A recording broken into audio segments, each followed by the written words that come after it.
हमारी संस्कृति, हमारे संस्कार सदा रहें हमारे साथ। सब्सक्राइब करें तिलक। जब आंखों से माया का पर्दा हट जाएगा तो इस बात का ज्ञान होगा कि अलग अलग पात्रों का अलग अलग रूप धर के भगवान स्वयं ही ये लीला कर रहे हैं।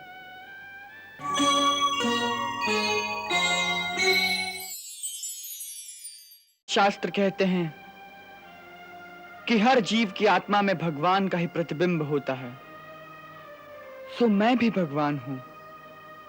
इसी प्रकार आप भी भगवान हैं, अर्थात समस्त जड़ चेतन प्राणियों के अंतर में भगवान होते हैं।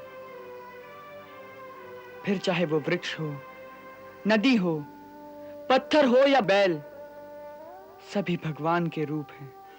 ज्ञान अथवा भक्ति की दृष्टि से देखोगे तो पत्थर भी भगवान दिखाई देगा, वृक्ष भी भगवान दिखाई देगा।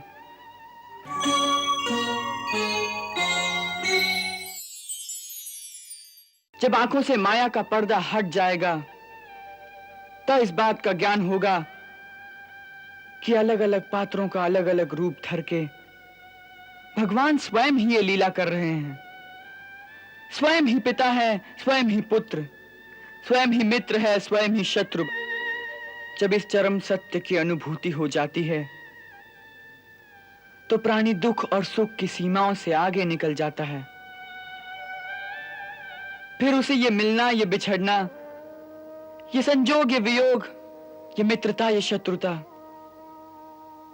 सब कुछ एक खेल सा लगने लगता है।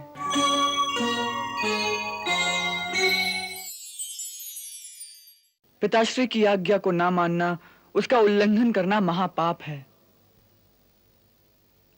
और फिर बाबा का स्थान हमारे लिए पिताश्री से कहीं ऊंचा है। वो हमारे पालनहार है दाऊ भैया, इसीलिए वो हमें पिता के रूप में प्राप्त हुए हैं। उस पर वो हमारे भक्त हैं और हमारा तो प्रण है भक्तों के वश में रहने का।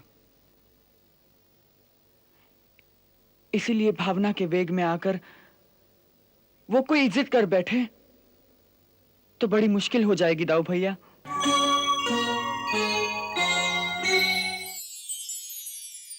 मैं अपना भी हूं और निकट भी, परंतु मैं दूर भी इतना हूं कि मैं किसी का नहीं।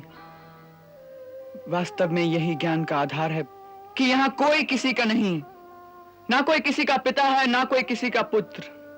ये रिश्ते नाते, ये ममता, ये मोह के बंधन, ये शत्रुता के बंधन, ये सब माया का दृष्टि भ्रम है।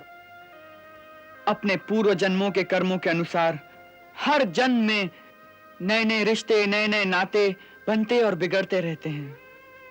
कोई रिश्ता, कोई नाता सदा के लिए नहीं रहता, सदा केवल रहता है सत्य और भगवान।